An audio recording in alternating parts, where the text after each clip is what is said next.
प्रेमी को फ़ोन करती है और वो सारी बातें बताती है। अब पति जो प्रेमी होता है, जैसे जैसे उसकी प्रेमिका कहती है, उसके कहने पे वो सारी चीज़ें कर देता है। शादी को भी दोस्तों 15 ही दिन हुए होते हैं। राधे राधे, आदाब, सत श्री अकाल, नमस्कार। आप सब लोगों का मेरे यूट्यूब चैनल में बहुत ज़्यादा हार्दिक अभिनंदन है। दोस्तों आप सब लोग कैसे हो? आई होप आप सब लोग बहुत अच्छे से होंगे। हमारे यूट्यूब चैनल का नाम है डेली न्यू क्राइम स्टोरी, जहाँ पे आपको क्राइम की कहानियाँ सुनने के लिए मिलती हैं। तो आज की कहानी जो है वो उत्तर प्रदेश के औरैया की है, जहाँ पे शादी के 15 दिन के बाद ही पत्नी ने जो है वो अपने पति को हमेशा हमेशा के लिए ख़त्म कर डाला। हम बताते हैं दोस्तों कि एक परिवार होता है, परिवार में माता पिता होते हैं। लड़की के लिए रिश्ता देखा जाता है, क्योंकि लड़की जो है वो जवान हो चुकी होती है। अब जो लड़का होता है वो पसंद आ जाता है माँ बाप को, तो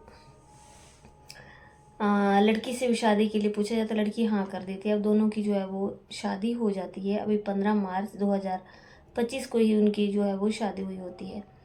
तो क्या होता है कि जैसे उन लोगों की शादी हो जाती है, तो अब आगे जो है बढ़ने का वक्त आता है। लेकिन ये जो पत्नी जो है वो अपने पति के साथ ढंग से बात नहीं कर रही थी, बिल्कुल भी उसका कोई भी पति के साथ अपना कोई भी संपर्क नहीं था। पत्नी का जो है वो पत्नी किसी और से प्यार करती थी, और लड़की उसी गांव में जो है वो एक लड़का होता है, जिससे जो है वो अ, पत्नी जो है वो प्रेम करती है, प्यार करती है। अब इसे पति के साथ बात करना, चीत करना बिल्कुल भी अच्छा नहीं लग रहा था। अब ये दोस्तों बात आगे जैसे जैसे समय बढ़ता चला जाता है, पति इससे बात करना चाहता है, लेकिन वो उससे बिल्कुल भी बात करना पसंद नहीं करती है।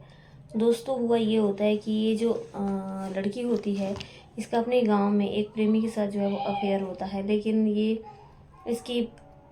शादी करने की वहाँ पे ज़िद करती है। अब ज़िद करने के बाद जो है वो दोस्तों इसके घर वाले जो हैं वो मानते नहीं, क्योंकि उनको लड़का बिल्कुल भी पसंद नहीं था।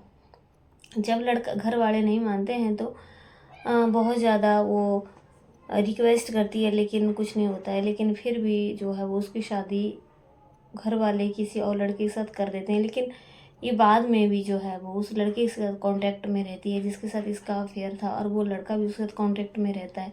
बाद में क्या होता है दोस्तों, जब शादी हो जाती है तो ये एक ऐसी प्लानिंग करती है कि जिससे जो है वो अपने पति को रास्ते से हटाने की पूरी एक साजिश रचती है। साजिश के तहत ये जो इसका प्रेमी था उसको 1 लाख रुपए देती है और कहती है कि उसको रास्ते से बिल्कुल हटाना है। अब इसका जो पति होता है दोस्तों कहीं घर से बाहर किसी काम के लिए गया हुआ होता है। तो रास्ते पे ही जो है वो उसको कुछ लोग मिल जाते हैं, जो उसको बाइक पे बिठा के ले जाते हैं, और बाइक पे बिठा करके ले जाते हैं। तो वहाँ पे जा कर के किसी सुनसान जगह पे जो है वो उसको ले जाते हैं, और जहाँ पे जो है वो गोली मार करके उसकी हमेशा हमेशा के लिए हत्या कर देते हैं। अब दोस्तों वो वहीं पे तड़पता हुआ पड़ जाता है, और ये जो गोली मारने वाले होते हैं ये वहाँ से भाग जाते हैं। अब रास्ते में वहाँ पे चले हुए लोग आ रहे होते हैं। जब रास्ते में ये लोग देखते हैं कि वहाँ पे कोई नौजवान युवक है जो कि तड़प रहा है, घायल हुआ पड़ा है, तो वो देखते हैं, वो बहुत ज़्यादा हैरान होते हैं। वो एकदम पुलिस को फ़ोन करते हैं, और पुलिस में दोस्तों सूचना देते हैं। अब जैसे पुलिस वहाँ पे आ जाती है, तो पुलिस वहाँ देख करके बहुत हैरान हो जाती है। और हालांकि शादी को 15 ही दिन हुए होते हैं, और उसको एकदम हॉस्पिटल ले जाया जाता है।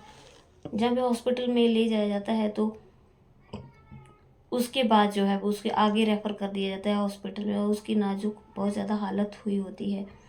अब क्या होता है कि उसका वहाँ पे ट्रीटमेंट चल रहा होता है, लेकिन दोस्तों खून इतना बह चुका होता है, जहाँ पे उसको गोली लगी हुई होती है, और वो वहीं पे ही अपने जो है वो प्राण त्याग देता है। वो हमेशा हमेशा के लिए दुनिया छोड़ के हॉस्पिटल में ही चला जाता है। अब घर वाले जो काफ़ी परेशान होते हैं, वहाँ पे काफ़ी रोना पिटना पड़ता है कि आखिर हुआ तो क्या हुआ, क्योंकि 15 ही दिन जो थे वो शादी को हुए थे। अब दोस्तों अब पत्नी को तो ये सारी बातें पता थी कि क्योंकि पत्नी के इशारे पे सारा काम हो रहा था, और पत्नी का जो है वो बॉयफ्रेंड इशारा इन कामों को कर रहा था। तो पत्नी भी जो है वो झूठा रोने का ढोंग करती है।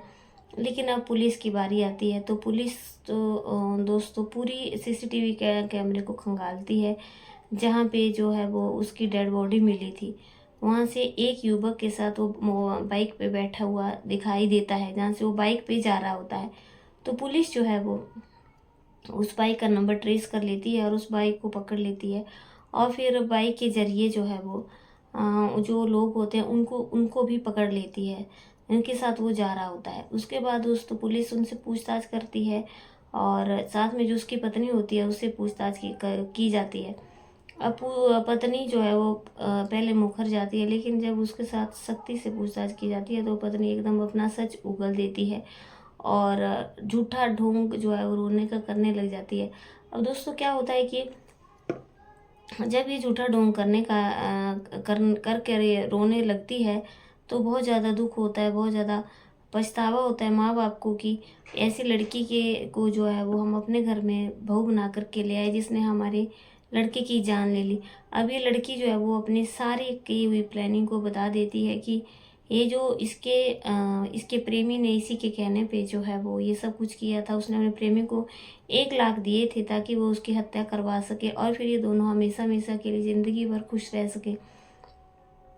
दोस्तों जब ये अपनी की हुई कहानी और इसका प्रेमी जो है वो अपनी कहानी को सुनाते हैं, तो वहाँ पे हर कोई सन्न रह जाता है कि 15 दिनों के बाद ही जो है वो अपने पति का ही हत्याकांड करवा दिया। अभी दोस्तों आपने सुना होगा मेरठ में जो है वो साहिल और मुस्कान ने जो है वो वहाँ पे एक सौरभ को जो है वो, जो कि इनका प्रेम प्रसंग आपस में था, और फिर उन्होंने लव मैरिज की थी, और मुस्कान जो है वो अपने पति को जो है वो मर्डर करवा देती है। यहीं पे जो है वो सेम इसी कहानी में भी यही हुआ। यहाँ पे पत्नी ने जो है वो अपने पति को हमेशा हमेशा के लिए इस दुनिया से ख़त्म कर डाला।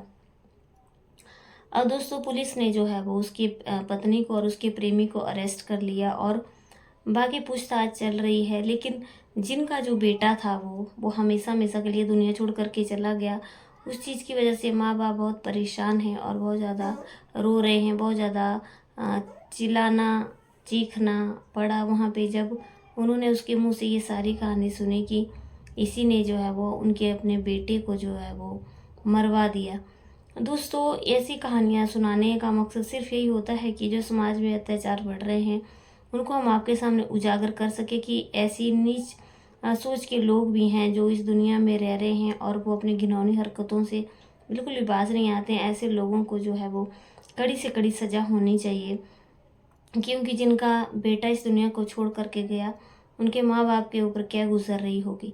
अगर मेरी कहानी अच्छी लगी लाइक शेयर कमेंट करना। मेरा कहानी सुनाने का उद्देश्य किसी की भावना को आहत करना नहीं है, बल्कि एक संदेश देना है कि ऐसे नीच कर्मों को ना करें, क्योंकि गलत कर्म करने का नतीजा हमेशा गलत ही होता है।